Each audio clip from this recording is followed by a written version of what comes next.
And this is the 6-3 delta lesson. Okay. And these formulas are not on the formula sheet. The center and spread of a geometric distribution are not included on the formula sheet. Now, in the past, what we did was say this. We told people that, and said, you got to memorize it. Because we let people use the formula sheet when they took assessments in the building, and they just made sure they didn't write it. However, under the circumstances, we don't know what's going to happen in May.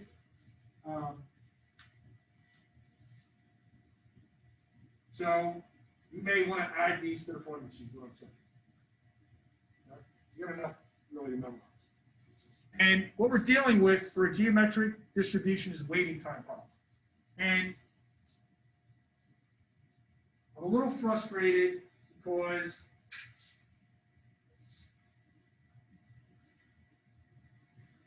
as I'm getting advanced in years, I'm forgetting things. I lost my keys the other day, and I was really frustrated.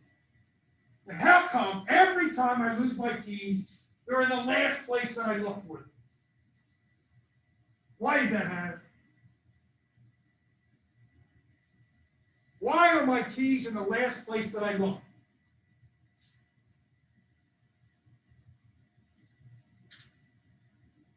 Jake? Correct. You have to find them, stop looking. And that's what this is about. These are waiting time problems. And you're trying to count until you get, to your first success. That's what this is about. So unlike a binomial distribution where the trials are fixed, in a geometric distribution, they're open-ended. So here's what you have. The probability of success. What have you got? These are failures. 1 take away P. How many times K take away 1? Times P to the first. Well, if we add the exponents, we're going to come to K trials. That's the probability it takes K trials to succeed. The expected value is 1 over the probability of success. There's the standard deviation. 1 take away the probability of success divided by the probability of success. The numerator is under a root sign. And n successes is just the size change of magnitude n to the mean. So, for example, I'm going to call rolling a 1 on a die success. We good? And I want to know what's the likelihood that I have to roll a die exactly 3 times to get a 1. Well, exactly 3 times mean I failed the first time, because I'm going to stop as soon as I succeed once. So you must have failed, failed, succeeded. If you're trying to get a 1, the probability you failed is 5/6. So you failed, failed, and succeeded. Which would be what? 25 over 216 would be the probability that it would take you exactly 3 trials to succeed for the first time when you, if you called success, getting a 1 when you rolled a die. Well, what's the expected outcome? The expected outcome is the mean, the center, 1 divided by 1/6, which means what? We would expect to have to roll the die 6 times to get a 1 once. That doesn't mean we're going to have a 1 in the first 6 rolls. Doesn't mean we remember 1 on the first roll. we would expect to have to roll the die 6 times to get a 1. And the step would be, ready?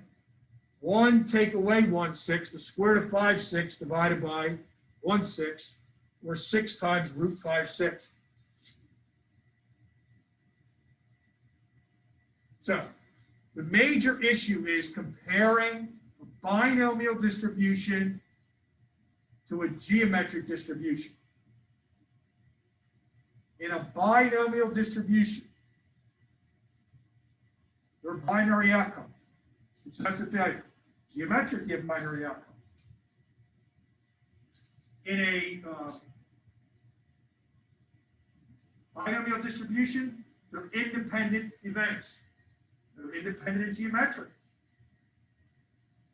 In a binomial, there's a fixed probability. There's a fixed probability in geometric.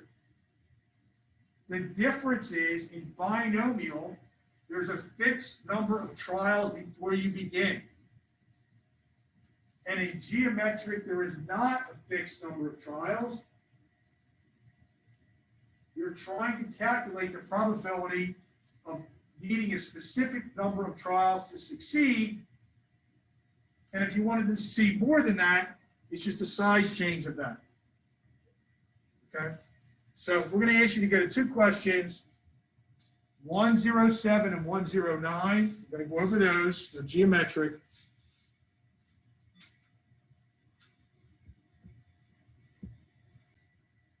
So we begin with 109, which is the multiple choice question. Ready? Is this geometric or not? So the first one is, you have 1 of 5 famous NASCAR drivers in each box. There's a 1/5 chance that any particular driver's card ends up in a box of cereal. You buy the box of cereal until you end up with all 5 cards.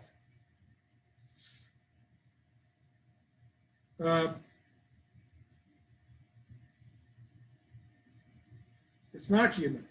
Okay? Probability of success per box is 1/5 for each driver, but then it's not independent because once you leave that first box, it's 1/5 for each.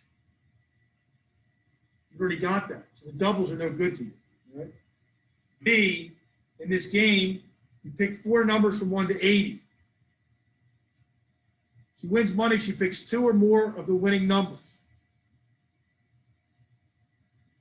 Well, that seems confusing, but they tell you this. The probability of this is 0.259. She's going to keep playing the game until she wins some money. Yeah, that's geometric because you would have failure would be 0.741 times 0.741 until she succeeds. So the fact that the rules of the game are just complicating the scenario. Its chance of success is 0.259. She's going to stop when she succeeds. So how about this one? Ready? You've got this lawnmower. Rita has to pull a cord and hope for some luck. It's a 20% chance of starting. Find the probability it takes her exactly 3 pulls to start the lawnmower. So you would be here on the calculator. Exactly 3 pulls means she failed the first time. 80% chance of failure. And she failed the second time. And implies multiplication. And she succeeded the third time.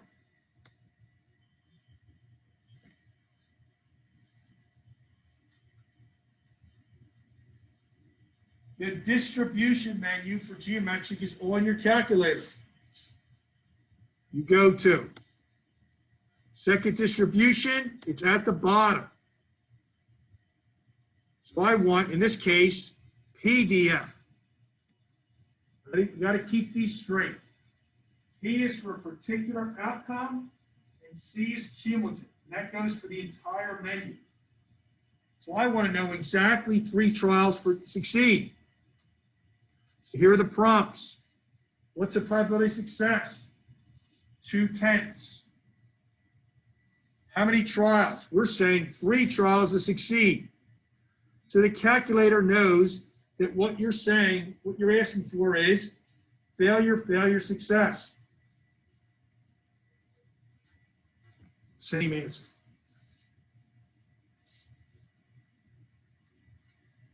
Okay? So you have that option on the calculator. Now suppose I did this. Suppose I went to second distribution and I picked the wrong choice. I put CDF.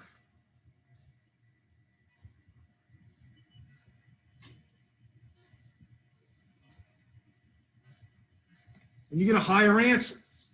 We'll play Jeopardy. That's the answer to what question?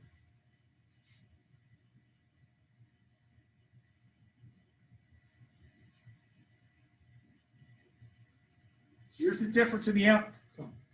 This was the answer to the question. Those two numbers agree.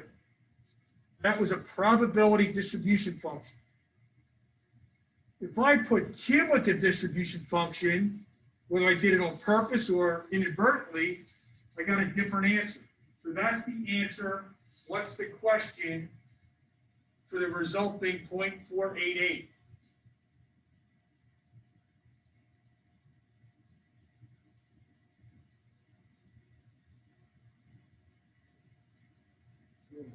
Is it because it's less than? Not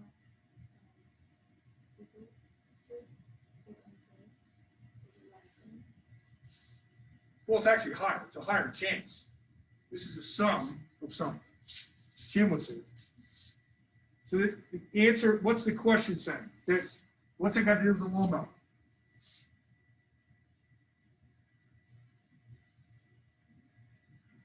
It means you succeeded on the first trial or the second or the third, and it took you no more than 3. So that answer would be this. I succeeded the first time, 2/10. Or I failed the first time and succeeded the second time. Or what I have up here, 0.128. That's their sum. So it's cumulative. So if you put in cumulative, it's saying you succeeded either anything up to and including the number you put in. Okay?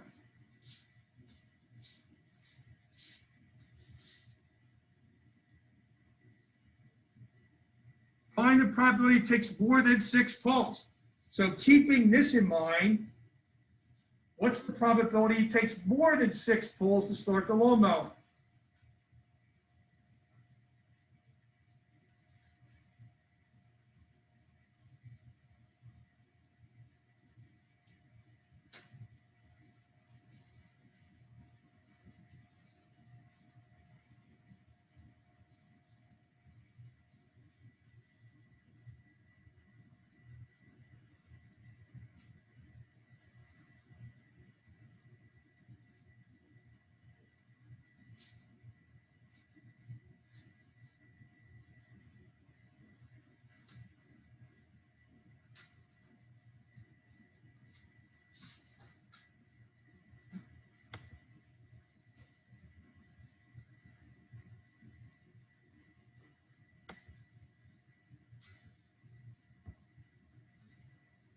Well, more than 6 would be,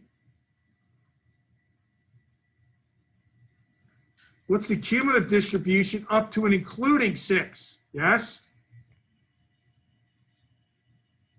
And 1 take away that would be more than 6.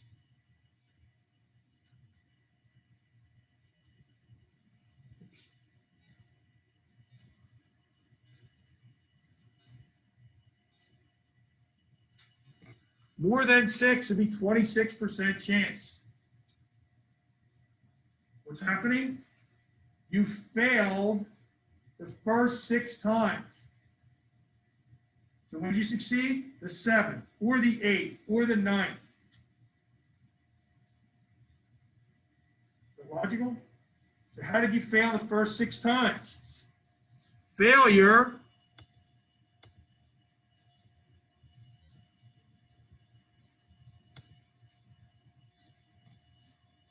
failed 6 times. So you need to see how the exponential way of writing this coordinates with the calculator command, because you can do the problem either way. So when we write our answer, do we have to put that and then say like or less, like that percentage or less? Because like if you like according to a problem, the more times you fail, it's like a less probability. Correct. But ready? Here's what the question says. The question says that it takes her more than 6 pulls. So more than 6 is the sum of everything after that. Okay? So that's the sum of everything after 6 failures. So it's nothing, that's the specific answer. So we good?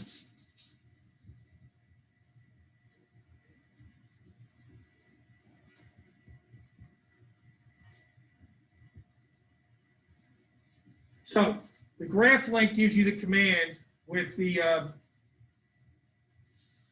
shortcuts, but you need how to balance that by typing in the trials, which just says exponents. Okay? So that's it for the delta less